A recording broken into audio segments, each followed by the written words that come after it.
വീണ്ടും വാർത്തകളിലേക്ക് വിടാം. കോഴിക്കോട് താമരശ്ശേരിയിൽ 12-കാരിയെ പീഡിപ്പിച്ച് ഗർഭിണിയാക്കിയ സംഭവത്തിൽ പ്രതിക്കായി ഇരുട്ടിൽ തപ്പി പോലീസ്. സംഭവം പുറത്തറിഞ്ഞ് 2 മാസം പിന്നിട്ടിട്ടും നടപടി സ്വീകരിക്കാൻ പോലീസിന് കഴിഞ്ഞിട്ടില്ല.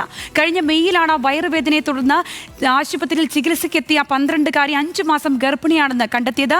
പ്രദേശവാസിയായ 70-കാരനാണ് പ്രതി എന്നാണ് പെൺകുട്ടി നൽകിയിരിക്കുന്ന മൊഴി. ഇയാളുടെ DNA സാമ്പിൾ അടക്കം പരിശോധനയ്ക്ക് അയച്ചിട്ട് 1.5 മാസം പിന്നിടുമ്പോഴും ഫലം ലഭ്യമായിട്ടില്ല. വിവരങ്ങളുമായി കോഴിക്കോട് നിന്ന് ബെൻസൺ ബാബു ചേരുകയാണ്. ബെൻസൺ, ഈ പറഞ്ഞിരിക്കുന്ന സംഭവങ്ങൾ പ്രകാരം 1.5 മാസം അല്ലെങ്കിൽ 2 മാസത്തോളമായി പ്രതിയെക്കുറിച്ച് കൃത്യമായ സൂചനകൾ ഉണ്ടായിട്ട് പോലും ഒരു അറസ്റ്റ് എന്ന നടപടിയിലേക്കൊന്നും പോലീസ് കടന്നിട്ടില്ല. എന്താണ് പോലീസിന്റെ ഈ ഒളിച്ചുകളിക്ക് പിന്നിൽ? അവിടുത്തെ ഇപ്പോഴത്തെ ഒരു സാഹചര്യം എന്താണ്?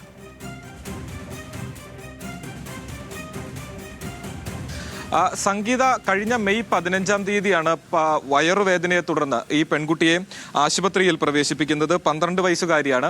12 വയസ്സുകാരിയെ ആശുപത്രിയിൽ പ്രവേശിപ്പിക്കുന്നത് താമരശ്ശേരിയിലെ തന്നെ ഒരു സ്വകാര്യ ആശുപത്രിയിലായിരുന്നു പ്രവേശിപ്പിച്ചത്. അവിടെ നടത്തിയ പരിശോധനയിലാണ് ഈ പെൺകുട്ടി ഗർഭിണിയാണ് എന്ന വിവരം അറിയുന്നത്. തുടർന്ന് കോഴിക്കോട് മെഡിക്കൽ കോളേജ് ആശുപത്രിയിലേക്ക് ഈ പെൺകുട്ടിയെ ചികിത്സയ്ക്കായി അയക്കുകയായിരുന്നു. അവിടെ എത്തി ഈ കേസ് രജിസ്റ്റർ ചെയ്തു. താമരശ്ശേരി പോലീസിലാണ് കേസ് രജിസ്റ്റർ ചെയ്തത്. മെഡിക്കൽ കോളേജിൽ നൽകിയ റിപ്പോർട്ടിന്റെ അടിസ്ഥാനത്തിലായിരുന്നു കേസ് രജിസ്റ്റർ ചെയ്തത്. കേസ് രജിസ്റ്റർ ചെയ്ത് അന്വേഷണം ആരംഭിക്കുന്നു. ഈ അന്വേഷണത്തിൽ ഈ പെൺകുട്ടി തന്നെ വീടിന് സമീപത്തുള്ള ഒരു 70 വയസ്സുകാരനാണ് തന്നെ പീഡിപ്പിച്ചത് അല്ലെങ്കിൽ ലൈംഗികമായി ചൂഷണം ചെയ്തത് എന്ന മൊഴി പോലീസിന് നൽകിയിരുന്നു.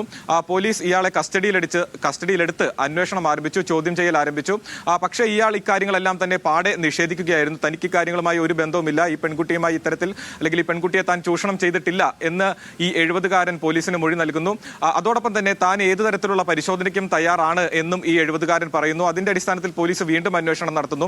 അങ്ങനെ താമരശ്ശേരി പോലീസിന് തോന്നിയ പല സംശയങ്ങളുടെയും അടിസ്ഥാനത്തിലാണ് ഇത്തരത്തിലൊരു DNA പരിശോധനയിലേക്ക് കടക്കാം എന്ന തീരുമാനത്തിലെത്തിയത്. അതിന്റെ അടിസ്ഥാനത്തിൽ ഈ 70-കാരന്റെയും അതോടൊപ്പം തന്നെ ഗർഭസ്ഥ ശിശുവിന്റെയും രക്ത സാമ്പിളുകൾ ശേഖരിക്കുകയും അത് ഏകദേശം 1.5 മാസങ്ങൾക്ക് മുൻപ് DNA പരിശോധനയ്ക്കായി അയക്കുകയും ചെയ്തു. പക്ഷേ ഈ 1.5 മാസം കഴിഞ്ഞിട്ടും ഈ DNA പരിശോധന ഫലം പുറത്തു വന്നിട്ടില്ല.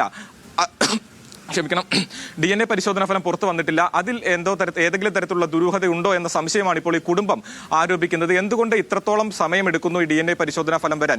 DNA പരിശോധനാ ഫലം വന്നാൽ മാത്രമേ ഈ കേസിൽ കൂടുതലായിട്ടുള്ള നടപടികൾ സ്വീകരിക്കാൻ സാധിക്കുകയുള്ളൂ എന്നുമാണ് താമരശ്ശേരി പോലീസ് പറയുന്നത്. അതായത് പോലീസിന്റെ ഭാഗത്തു നിന്ന് ഒരു അലംഭാവം ഈ കേസിൽ ഉണ്ടോ എന്ന സംശയമാണ് നിലവിലിപ്പോൾ ഈ കുടുംബം ആരോപിക്കുന്നത്. അതുകൊണ്ടാണ് അവർ ഇപ്പോൾ വീണ്ടും പരാതിയുമായി രംഗത്തെത്തിയിട്ടുള്ളത്. ഏകദേശം 2 മാസത്തിലധികമായി ഇത്തരത്തിലൊരു സംഭവം നടന്നതായി രജിസ്റ്റർ ചെയ്യപ്പെട്ടിട്ട് അല്ലെങ്കിൽ കേസായി രജിസ്റ്റർ ചെയ്യപ്പെട്ടത്. പക്ഷേ ഇപ്പോഴും ഈ പ്രതി ആര് എന്ന് കണ്ടെത്താൻ പോലീസിന് സാധിച്ചിട്ടില്ല എന്നുള്ളതാണ്.